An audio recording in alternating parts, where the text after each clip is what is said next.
Donc le programme de cette fin d'après-midi, c'est de... Venez par ici si vous voulez. Hop. Donc c'est de vous présenter des projets qui sont structurants pour la filière forêt-bois, donc des projets que vont vous présenter leurs concepteurs. La souris est là pour faire passer et vous pouvez parler ici. Et donc vous avez 5 minutes pour nous faire rêver. C'était pas 8 ? Allez, 8 minutes. Bonsoir, bonjour à tous. Landry Hergil, entreprise Triangle, Olivier Moureux, architecte. Donc, nous, depuis à peu près 1 an, on a développé le projet 1313, qui est parti à l'origine d'un besoin de notre entreprise, à savoir recruter de la compétence des charpentiers notamment, et de pouvoir leur proposer des logements à loyer maîtrisé. De là, l'échange et le travail avec l'architecte, on a étudié une trame. On est tombé sur la trame de 3,60 m par 3,60 m qui nous permet d'avoir une surface au sol de 13 mètres carrés. 13 mètres carrés, ça correspond à une chambre. 2 fois 13 mètres carrés, ça correspond à un séjour. Et la moitié, comme vous pouvez le voir, ça peut être une cuisine ou une salle de bain. Quand on part de ça c'est 3,60 m intérieur. Au niveau structure, 3,75 par 3,75. Quand on descend et qu'on arrive jusqu'au niveau des sous-sols, au niveau de parking, on tombe sur une trame adaptée pour les parkings. Par la suite, on a continué, alors bien sûr, on est dans la construction bois, structure bois, en utilisant les bois locaux, en utilisant les bois des Alpes, en utilisant les ressources biosourcées. On a continué nos études et je te laisserai développer un peu la partie familistère. Et notamment, on a réfléchi aux bâtiments et aux besoins de demain et on a étudié et proposé la solution d'avoir des logements adaptables. C'est-à-dire qu'un T3 peut devenir un T2, mais là je vais laisser Olivier vous l'expliquer. Je l'explique de suite, on a 5 minutes, 8. Allez, vas-y. Le logement adaptable qui est effectivement issu bonjour, du programme qui était inauguré dans les familistères et reproduit après dans les 2 autres projets que vous avez pu voir dans les premières diapos. On a voulu l'augmenter, nous, sur le principe d'une pièce nomade qui permet, comme le disait Gilles, à des T3 d'opérer la pièce qui est à côté au besoin ou au T4 autrement, ou alors à quelqu'un qui voudrait installer une activité à proximité de son logement et dans son immeuble. Donc on voit sur le modèle qu'on a proposé et étudié là, 25 logements et 10 pièces adaptables. Et avec ces 25 logements, on arrive à 75 typologies, puisque chaque logement peut prendre une pièce en plus ou une pièce en moins. Ça nous permet d'imaginer que finalement, plutôt que de faire des logements construits moins cher et loués moins cher ou vendus moins cher, on a finalement des logements qui sont à la dimension pile de l'usage et du besoin. Donc de revenir finalement sur une gestion immobilière qui soit sur l'usage et pas finalement sur des surfaces. Donc on voit ici un peu l'illustration dans la bande du milieu, c'est donc la pièce nomade. Au-dessus, on a un T2, en dessous, on a un T3.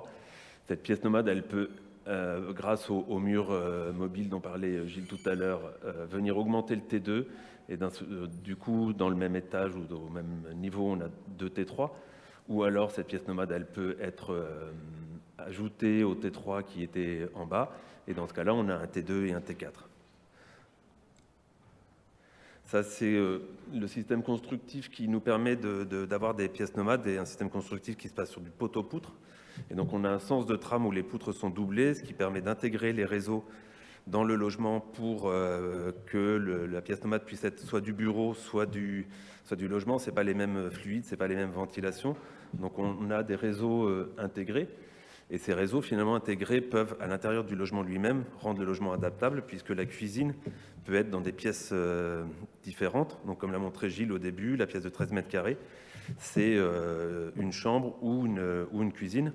Donc, les habitants ou les propriétaires ou les locataires ont finalement la possibilité de mettre les cuisines où ils veulent. Donc, on a plus de typologie, mais aussi plus d'adaptabilité du logement.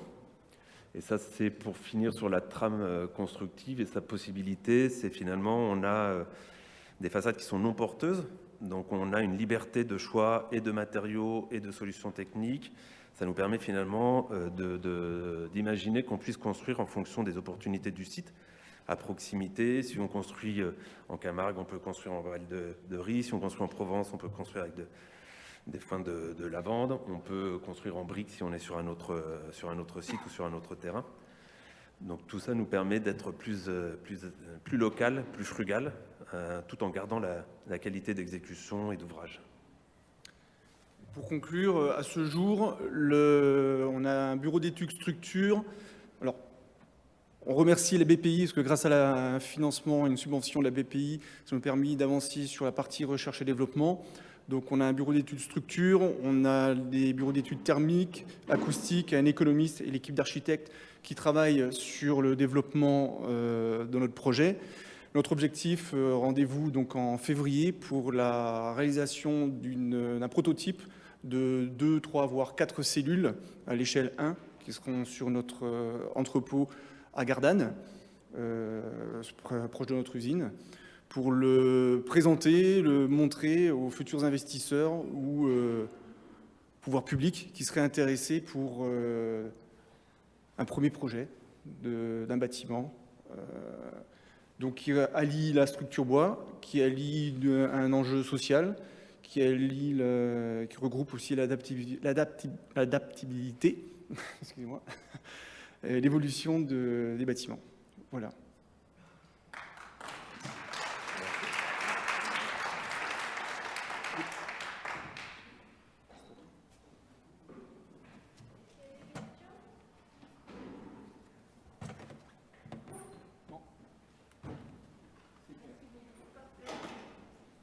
Oui, juste une question. Vous arrivez à un prix de sortie qui est normal pour un logement, ou plus cher ou moins cher?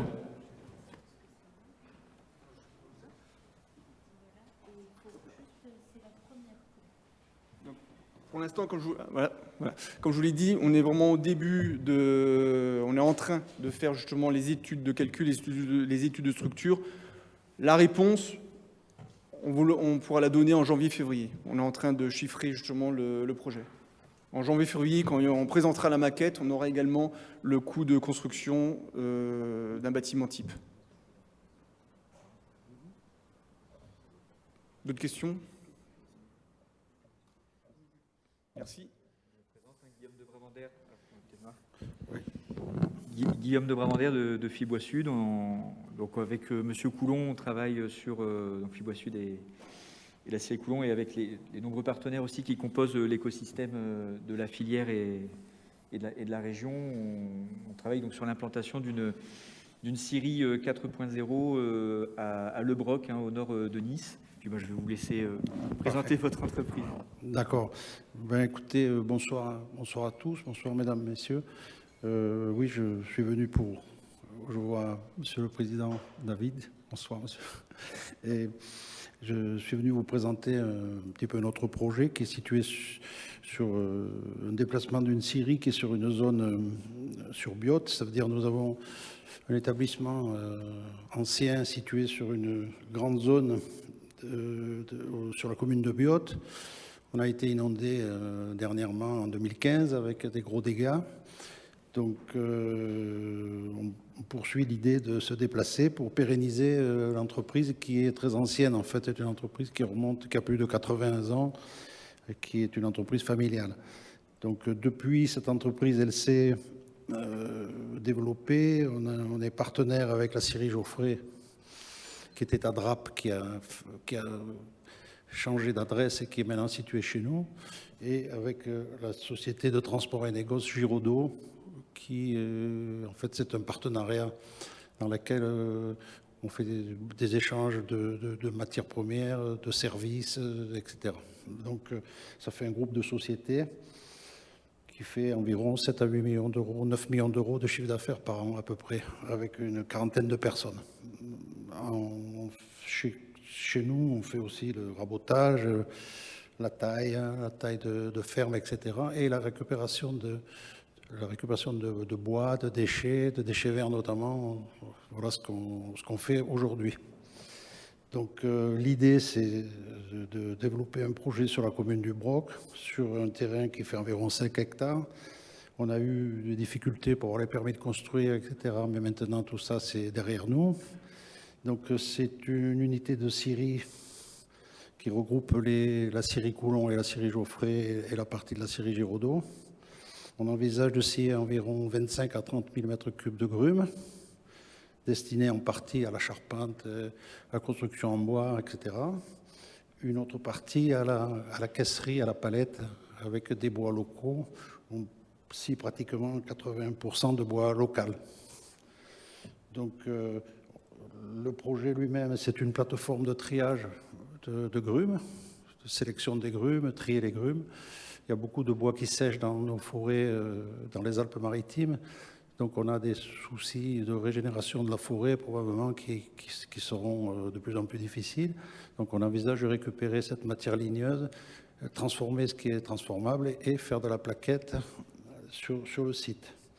Donc ce projet, il est aussi assez innovant en termes de scierie. On a choisi une technologie qui n'utilisera pas de parc à bois, mais plutôt de l'informatique dans l'appareil de scierie en 4.0. C'est-à-dire qu'au lieu de trier les grumes par diamètre auparavant, etc., sur un site qui prend beaucoup de place, etc., chaque grume, quand elle arrivera sur la machine, elle sera analysée et c'est l'informatique qui va déterminer ce qu'on peut faire dedans. Donc ça, c'est un gros avantage, c'est qu'on arrive à tirer parti de la qualité des bois. C'est un système de sciage sur quartier, ça veut dire qu'il retourne le bois 2 ou 3 fois dans la machine et qui permet de tirer le meilleur côté des bois qui existent en fait. Voilà. Donc ça, c'est le choix de la technologie. Une autre technologie, c'est aussi une petite unité de cogénération qui va combuster des déchets verts en partie, parce qu'on a une autorisation pour brûler les déchets des haies, etc. Avec l'ADEME, on a une démarche d'approvisionnement d'énergie en chaleur et probablement une petite fabrication d'électricité qui est à l'étude. Donc ça serait un site qui sera pratiquement autonome en énergie. C'est-à-dire qu'on aurait la possibilité de ne pratiquement pas acheter d'énergie extérieure, y compris l'électricité. Mais on sera quand même raccordé au réseau. Donc ça, c'est le projet des séchoirs, parce que le bois, avec le temps qui arrive, on ne pourra plus commercialiser les bois probablement qui sont verts ou à peine ressuyés, etc. Donc on est obligé de faire des séchoirs. C'est des hangars séchoirs, et des séchoirs ventilés. Et donc le projet, il est basé sur ça. Donc aujourd'hui, on est au début, on a commencé sur les travaux du parc à bois. Je remercie d'ailleurs Fibois d'être à nos côtés. Et voilà, on est un acteur assez important sur les Alpes-Maritimes. On distribue la totalité sur les Alpes-Maritimes et une grosse partie de nos sous-produits sur l'Italie, dans la région de Gênes, etc. C'est-à-dire on est sur le marché italien avec des produits de plaquettes, etc. Donc voilà ce que je peux vous dire sur le projet.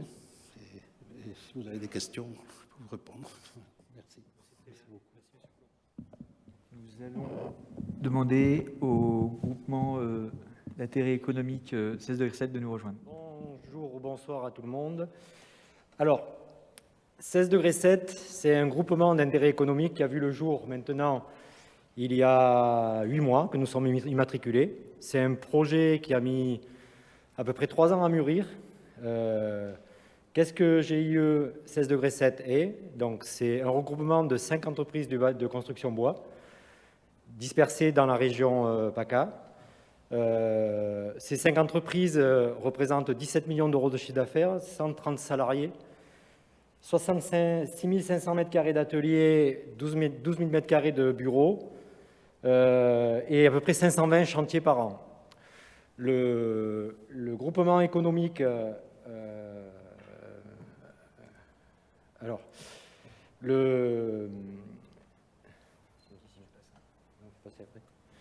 Le GIE a été créé en fait pour permettre un regroupement de savoir, de connaissances et nous permettre de travailler sur des projets innovants et de regrouper les compétences.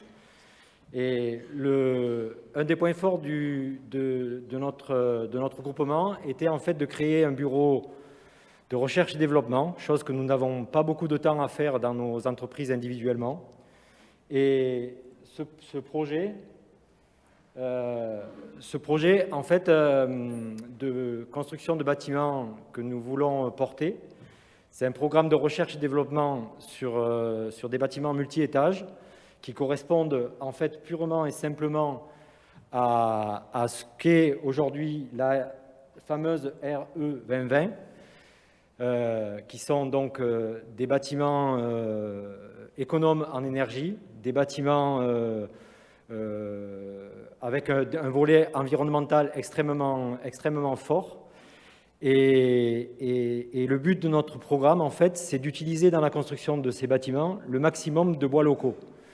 Voilà. Donc notre programme de recherche et développement, il est porté par le GIE 16°7.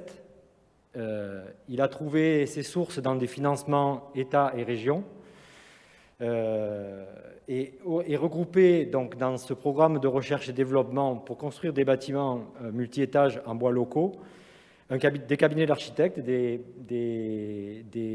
cabinet de thermique, bureau d'études structure, bureau d'études phoniques et un partenaire pour intégrer en fait le lean management à nos constructions. Alors le lean management a une importance prépondérante dans notre programme parce que aujourd'hui, construire en bois, en règle générale, ça coûte un petit peu plus cher que ce qu'on appelle la construction en matériaux traditionnels, qui sont le béton ou la ferraille. Voilà.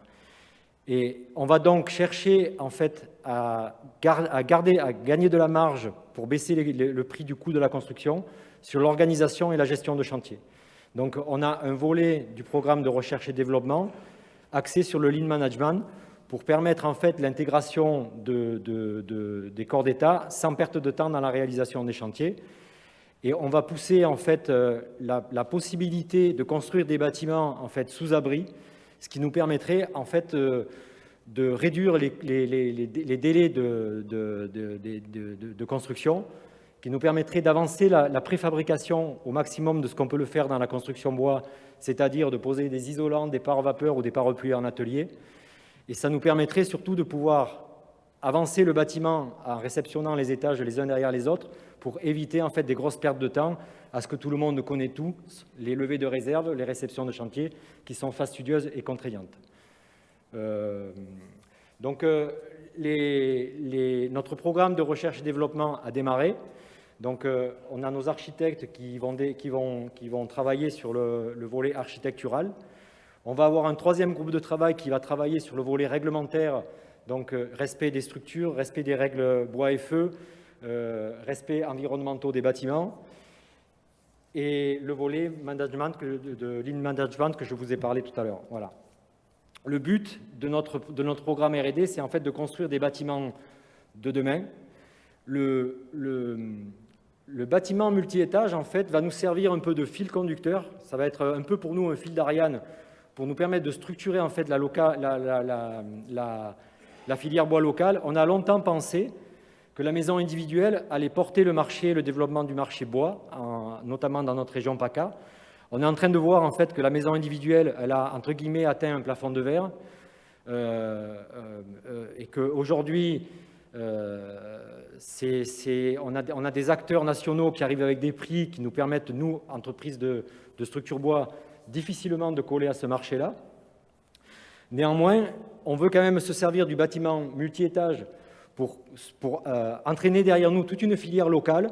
Donc on travaille en parallèle avec, bien entendu, j'ai oublié de vous le dire, mais tout ce travail il a pu être réalisé grâce à deux organismes, un Bois des Alpes et deux Fibois PACA, qui nous a accompagnés tout au long du projet et sans qui, aujourd'hui, on ne serait pas là, il faut être très clair. Donc on a un rôle, en fait, de précurseurs et on veut absolument entraîner derrière nous toute la filière.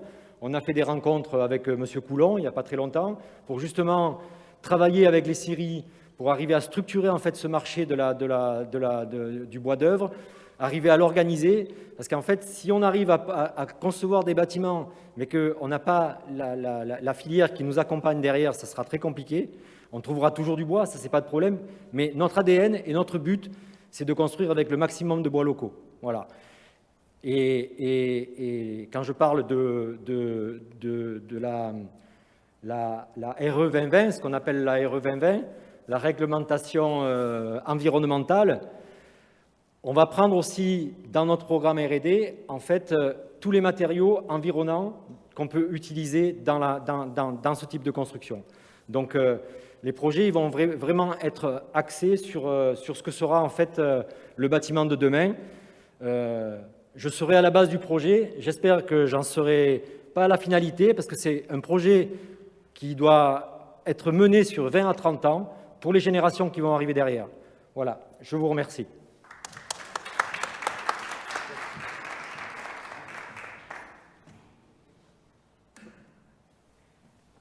Nous accueillons l'équipe de Lignot. Bonjour, je suis Patricia. Je vais vous présenter le projet Lignot, donc une plateforme industrielle dédiée à la construction bois. Déjà, pourquoi Lignot? Parce que Lignot, le nom, ça veut dire bois en latin. Et vous avez vu qu'on a mis un peu en exergue le haut de ce Lignot. Et ça a une signification pour nous. C'est le haut de l'ouverture, c'est le haut de l'économie circulaire et c'est aussi le zéro de la neutralité carbone qui nous est cher. Lignot, à l'origine de ce projet, c'est 5 personnes qui se sont associées avec des compétences diverses dans la construction, la gestion d'entreprise, Ah, pardon. Ah, il faut que je m'approche. Vous avez entendu au début la signification de Lignot? Non, je ne refais pas. Donc, en fait, Lignot, c'est 5 personnes qui sont associées d'origine, de compétences diverses mais complémentaires, mais surtout 5 personnes qui partagent 2 ambitions. La première, c'est la décarbonation de la construction. Enfin, vous l'avez vu tout au long de la journée, mais la construction a une empreinte environnementale complètement catastrophique. Et du coup, notre objectif, c'était de mettre à disposition et de développer un système modulaire bas carbone que l'on puisse mettre sur le marché assez rapidement et surtout de pouvoir passer à l'échelle et d'en faire bénéficier le plus grand nombre. Et c'était ça la deuxième ambition que l'on partage. Et cette ambition-là, on va la voir se réaliser très bientôt en passant par l'industrialisation et la construction hors site.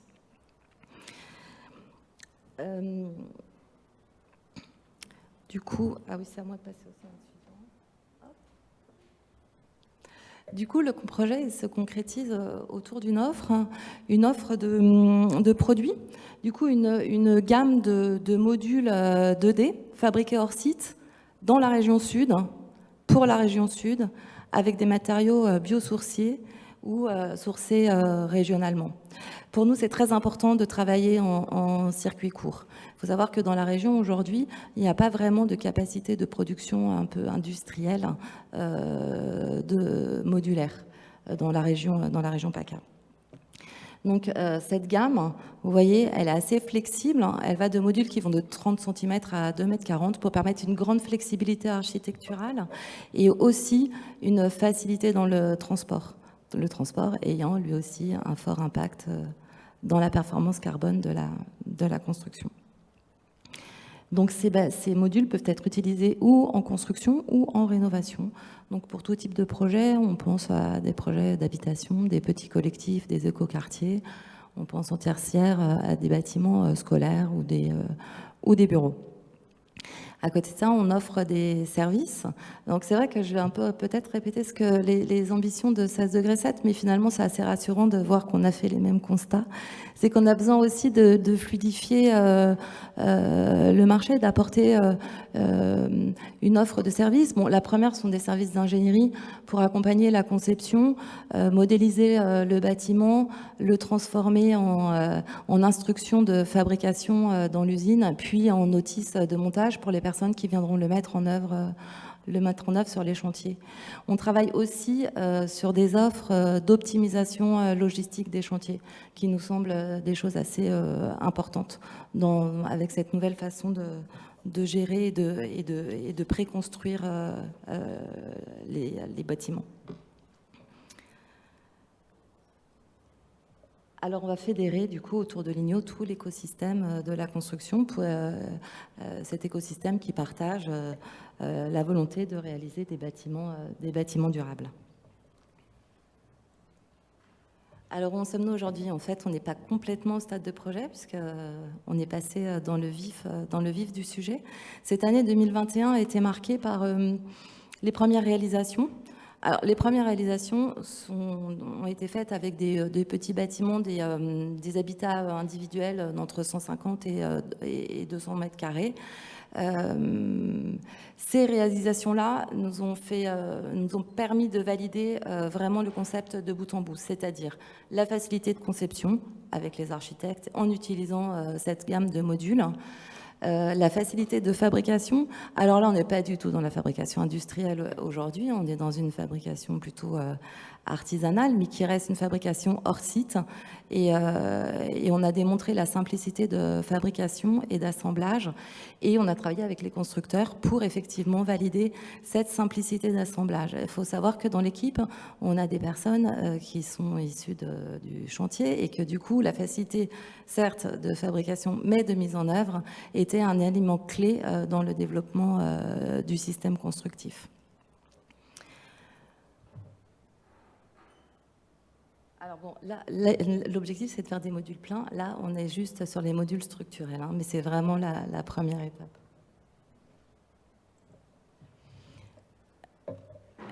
Du coup, 2021, la validation du concept. On n'a pas travaillé seul pour ça. On s'est appuyé, bien sûr, on était accompagné, bien sûr, par Fibois, mais on a été aussi accompagné et soutenu par l'ADEME, par la région, par la métropole et aussi par l'Institut Medtélécom. On est aujourd'hui incubé par l'Institut Medtélécom et on travaille avec leur antenne de Gardanne, l'antenne de Gardanne des mines de Saint-Étienne, sur des sujets d'innovation autour de la supply chain et de l'optimisation logistique des chantiers. C'est un sujet important qu'on travaille avec eux. 2022, c'est l'année de l'industrialisation avec la construction de notre outil de production qui sera basé à Gardanne sur le puits Moranda. Donc ça sera un bâtiment remarquable, labellisé BDM,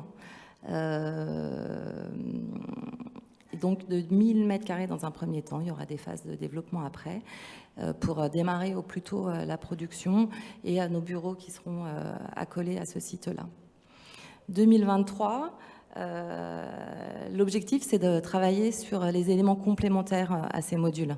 Donc, je parle d'éléments de seconde œuvre ou d'éléments techniques, toujours en gardant en tête cette idée de facilité d'intégration, de facilité d'installation, de mise en œuvre, d'assemblage. Donc ça, c'est le sujet de 2023.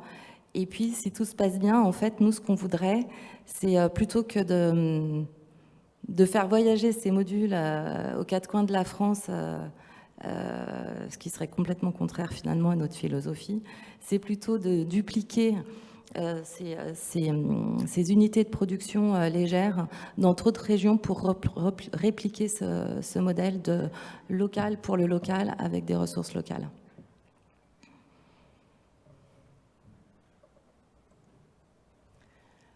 Du coup, en synthèse, l'IGNO, c'est donc des constructions respectueuses de l'environnement et des hommes, une plateforme industrielle ouverte dédiée à la construction modulaire 2D hors sud dans la région sud pour la construction et la rénovation.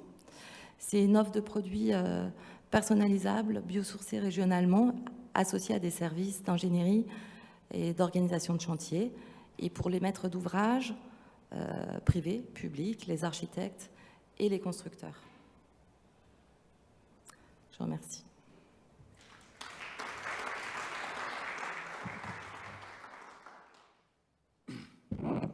Bonsoir.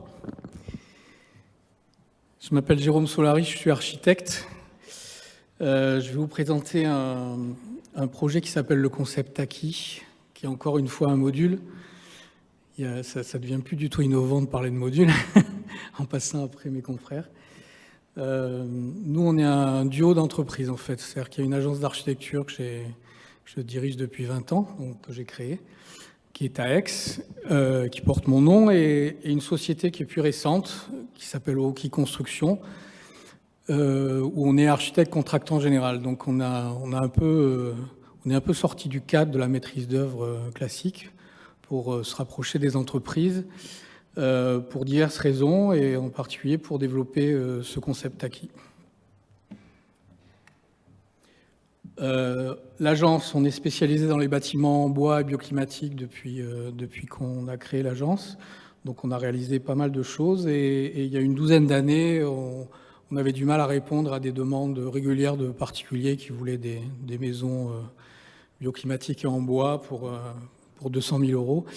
Et donc on a commencé à réfléchir aux avantages de la construction bois, c'est-à-dire la préfabrication, en créant ce module qui est une trame constructive composée de sous-ensembles. On a des sous-ensembles en 2D que peut fabriquer Lignot, par exemple, et qu'on assemble sur le chantier. L'idée étant que cette trame, c'est un peu comme dans l'industrie automobile, un châssis de voiture, et que sur la base de cette trame qu'on va répéter de façon en nombre pour composer des bâtiments, on puisse rester quand même dans une volonté de faire des projets différents en démarche bioclimatique et en biosourcé. Donc du coup, cette trame, elle a commencé par une trame simple qui fait 2,72 par 5,20. Elle a ensuite évolué au fur et à mesure des projets pour s'enrichir de 2 autres versions, ce qui nous permet maintenant de concevoir des plans assez variés et des projets plutôt différents. On a avancé sur environ 40 projets conçus jusqu'à maintenant et 9 bâtiments réalisés. On a été aidé il y a 2 ans par la région et l'ADEME pour finaliser le R&D. Là, on est en train de boucler ce R&D. Il se trouve qu'on a découvert à chaque fois qu'on essaie d'avancer sur la recherche que d'autres pistes s'ouvrent. Donc il y a un champ très large pour ce genre de truc. On peut couvrir des bâtiments qui sont très petits comme des extensions, extension-rénovation. On peut faire de la maison individuelle, on peut faire du petit collectif. C'est notre cible actuellement, du petit collectif de logement. On peut aussi faire du tertiaire, des petits équipements. Enfin, il y a un grand nombre de possibilités. La trame en elle-même, elle est composée d'éléments ossature bois classique et d'éléments poteaux-poutres. Panneaux de toiture, panneaux de plancher, qui peuvent être remplacés par une dalle béton s'il faut, et couverts ensuite par des toitures monopans sur 1 ou 2 niveaux pour l'instant, mais on sait qu'on peut, par des études plus poussées, monter un peu plus haut pour faire toutes sortes de bâtiments. Ce module de base, il couvre entre 75 et 90% de la totalité de la surface du bâtiment créé, avec à chaque fois une part de sur-mesure, ça on y tient. Pourquoi ? Parce que d'une part, ça permet de s'adapter aux réglementations et aux contextes divers, et ça nous permet, nous architectes, de continuer à faire des projets différents à chaque fois, et de rester surtout en démarche bioclimatique. La démarche bioclimatique étant de s'adapter à des contextes et à des demandes qui sont variées, des orientations qui des fois sont différentes. Et donc cette part de sur-mesure qu'on a à chaque fois dans les projets, elle justifie un peu le choix qu'on soit sur un petit module et qu'on ait travaillé en 2D pour continuer à pouvoir avoir ces possibilités et cette adaptabilité des projets. Voilà, donc on a réalisé un prototype dans le cadre de cette subvention Région ADEME, qui est le projet qui est en haut à gauche, qui était une petite extension où on a vraiment testé 3 trams du Taki. On a également réalisé plusieurs maisons individuelles et actuellement, vous avez mon agence aussi qui est un petit showroom du Taki en haut à droite là, et on est sur des programmes maintenant qui est du développement et vers lequel on aimerait aller, sur des petites opérations de 15 à 25 logements, dont un programme là en bas à gauche à Espinasse dans les Hautes-Alpes, qui est pour le coup un concours public, donc c'est quelque chose qu'on fera en maîtrise d'œuvre de façon classique, mais dans lequel on a utilisé le concept acquis pour faire 24 logements neufs en BDM hors de niveau BEPOS, qui est couplé avec 14 logements en réhabilitation, puisqu'il y a une partie de logements qui existe déjà. Et on arrive à un prix qui s'approche du logement social un peu haut de gamme. Voilà, avec des performances environnementales très élevées. On sera en bois des Alpes et entièrement en biosourcé. Donc je pense que le concept remplit ses objectifs.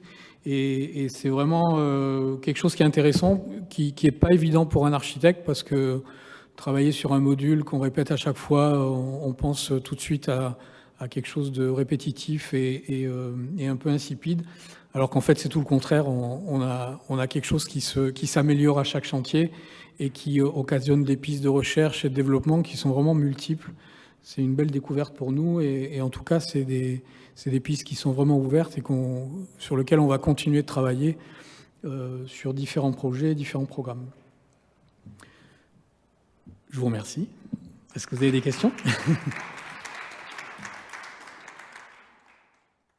Bonjour tout le monde. Le micro est là. Guillaume m'a appelé hier ou avant-hier en me disant « Laurent, tu représenteras les porteurs de projets Alpes-Bois Collage.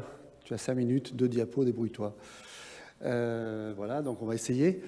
Donc je me présente, Laurent Fabrègue, dirigeant du bureau d'études Séribois à Valence. On accompagne techniquement les entreprises de transformation du bois.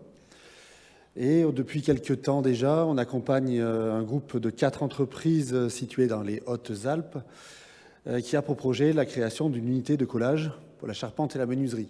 Donc produire les bois dont on nous a parlé dans les différentes présentations juste avant, dont on a besoin, des bois reconstitués par collage, mais avec des bois locaux, puisque ce type de bois, on les trouve qu'aujourd'hui très peu avec des bois locaux, voire pas du tout. Donc de quoi parle-t-on ? On parle de produits pour la charpente, donc des bois massifs aboutés, des bois massifs reconstitués, donc c'est-à-dire des bois qui sont aboutés donc en longueur pour en purger les singularités et obtenir des barres de 13 mètres sans défaut, ou sans singularité je préfère, et que l'on peut coller en plusieurs épaisseurs pour faire du bois massif reconstitué et pour constituer des bois utilisés dans la charpente, dans l'ossature bois, dans des poteaux, dans des poutres, etc. Une étude de marché avait été faite il y a quelque temps et avait montré qu'il y avait une attente forte des entreprises, ça a été dit tout à l'heure, retrouver dans les entreprises de deuxième transformation du bois une offre de produits en provenance réalisés avec les essences locales et produites si possible localement. Deuxième sujet, produire des bois de menuiserie en bois local. Donc on a peu parlé de menuiserie, peut-être un peu tout à l'heure. Donc pour faire des fenêtres, on utilise des fenêtres en bois. On utilise presque exclusivement aujourd'hui du carrelé. Donc c'est un peu le même principe, c'est 3 plis en général, aboutés ou non. Donc non aboutés, on a des faces où on ne voit pas l'aboutage, donc la face visible est d'un seul tenant, et le pli du milieu va être abouté, ou on peut avoir aussi du bois pour lequel les aboutages sont visibles sur les faces. Et donc là, on va pouvoir passer un plus grand volume de bois que l'on va retrouver.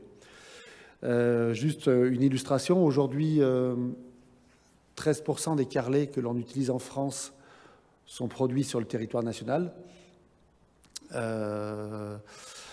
Le pourcentage de production sur la région Sud-PACA, si je ne me trompe pas, ça doit être 0. Je ne pense pas qu'il y en ait à ce jour. Il y en a très peu dans les autres régions aussi. Et 87% des menuisiers et des négoces ont exprimé un besoin de trouver enfin du bois local pour mettre dans leur production de menuiserie. Donc la tendance au circuit court, enfin je ne vais pas vous réexpliquer tout ce qui a été dit tout à l'heure. Et surtout aussi en menuiserie, on a encore du bois exotique dans la production de fenêtres. Et il y a quand même une tendance à vouloir se débarrasser enfin de ces essences et revenir, si possible, avec des bois locaux. Donc en région PACA, on a la chance d'avoir un certain nombre de pins, d'avoir d'autres essences, du sapin, l'épicéa, on a notamment du mélèze. Et sur ces essences de bois, il y a la possibilité de produire de la menuiserie. Donc cette unité... voilà. Donc l'idée de ces 4 porteurs de projet, donc je ne les ai pas présentés tout à l'heure, j'aurais dû... Ils étaient 4, donc une entreprise de charpente, Alpes-Méditerranée Charpente, menuiserie de la Tour, près de Briançon, Mostacchetti à Embrun, et une scierie, alors qui n'est pas dans les Hautes-Alpes, qui est juste de l'autre côté de la montagne, dans la Drôme, et qui les a rejoints pour quelques essences ou quelques volumes qui ne pourraient pas être produits localement. Donc l'implantation de cette unité, après un certain nombre de rebondissements depuis 3 ans, je me dépêche, merci, sera située près de Veynes, donc dans les Hautes-Alpes, proche de l'autoroute. Un investissement en gros de 5 millions d'euros pour l'immobilier et le matériel, et des bois locaux qui seraient proposés, si tout se passe bien, dès l'année 2023, avec une production de 10 000 m3 à 5 ans. Donc, ce qui permettrait de répondre à une partie de la demande sur notre territoire. Signaler quand même que la volonté des porteurs de projets, c'est de produire ces bois, si possible exclusivement, ou en tout cas avec une grande majorité de bois des Alpes, donc de bois certifié bois des Alpes. Et signaler aussi la participation de l'État et de la région sur le financement de toute la partie amont, et notamment les études, et la participation très importante de la région sur l'investissement matériel futur, puisque ça a été dit par le président ce matin, hein, il y a une petite ligne que vous avez citée qui était dédiée à cette entreprise. L'unité est prête, donc maintenant il faut construire le bâtiment. Les derniers ajustements se font avec la communauté de communes locale, et j'espère que la production pourra démarrer bientôt. N'hésitez pas à me contacter si vous avez des questions, et je peux répondre à d'éventuelles questions maintenant, mais on me fait des grands gestes là-bas qu'il faut que je termine. Merci.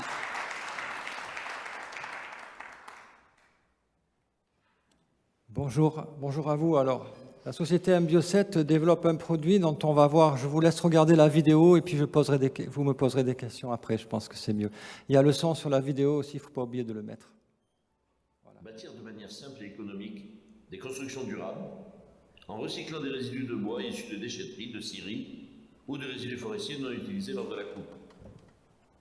Ainsi, nous piégeons du CO2 qui se serait sinon retrouvé dans l'atmosphère, soit par la décomposition, soit par la combustion sous forme de granulés de chauffage, par exemple. Il faut savoir que le secteur du bâtiment représente 11% des émissions mondiales annuelles, dont 7% pour le ciment seul. M-Bio7, en optimisant la fabrication et le transport, permet de construire des murs avec un bilan CO2 négatif. La fabrication des panneaux M-Bio7 utilise un procédé de thermocompression à haute pression et haute température qui est éprouvé depuis de nombreuses années sur des produits tels que des palettes ou ourdis en bois moulé. En rajoutant 10% de résine thermodurcissable à 90% de bois recyclé, nous obtenons ainsi un matériau hydrofuge, compact et robuste, résistant à toute forme d'agression.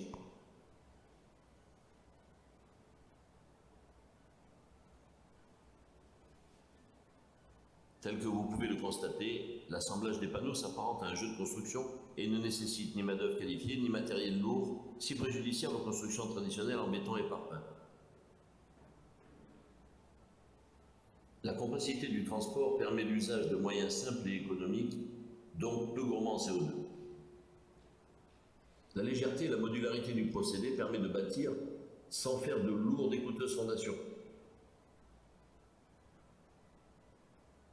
Pratiquement toutes les coupes sont réutilisables, ce qui réduit considérablement les déchets en fin de chantier.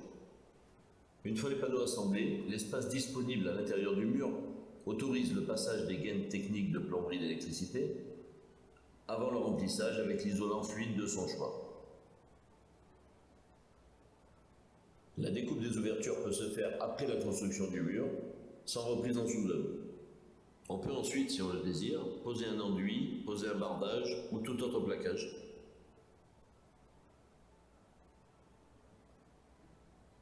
Les murs étant autoporteurs, nous avons même testé l'aptitude du procédé à résister à une secousse sismique en malmenant nos prototypes sur des structures ouvertes, donc moins résistantes.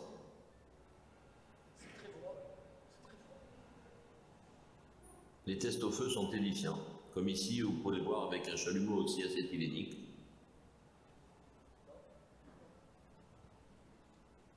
Même une demi-heure dans un brasier n'a altéré qu'1 mm sur les 10 mm d'épaisseur du panneau.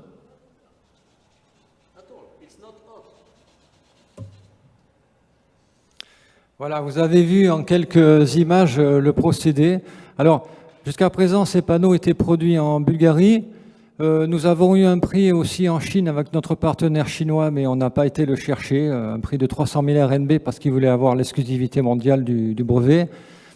Nous revenons maintenant sur la France parce que la Bulgarie ne nous a pas apporté suffisamment de qualité dans la qualité et la continuité du matériau. Donc nous revenons sur la France avec la société ITA Moulding qui a été notre premier partenaire au concours Lépine et qui est toujours notre partenaire. Donc on va produire ces panneaux d'ici janvier-février avec ITA Moulding Process qui est dans l'Aveyron.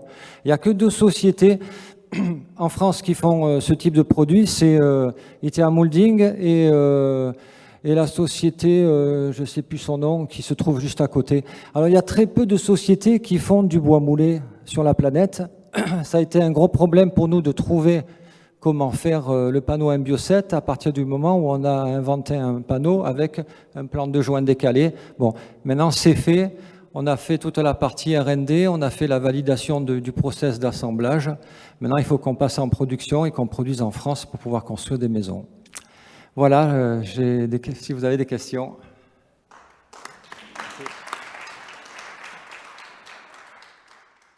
Merci Olivier. Monsieur David, c'est à vous. Bien, merci aux courageux qui sont encore là.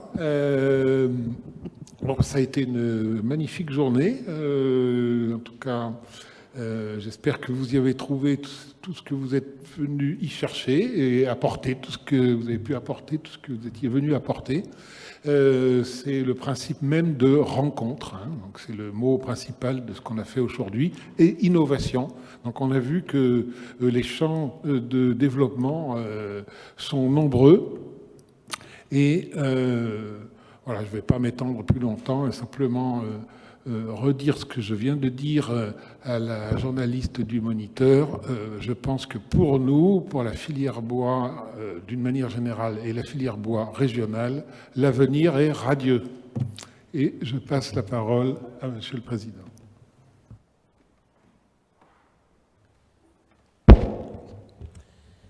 Eh bien, pour moi, c'est un grand plaisir d'avoir pu assister du début jusqu'à la fin à cette belle rencontre.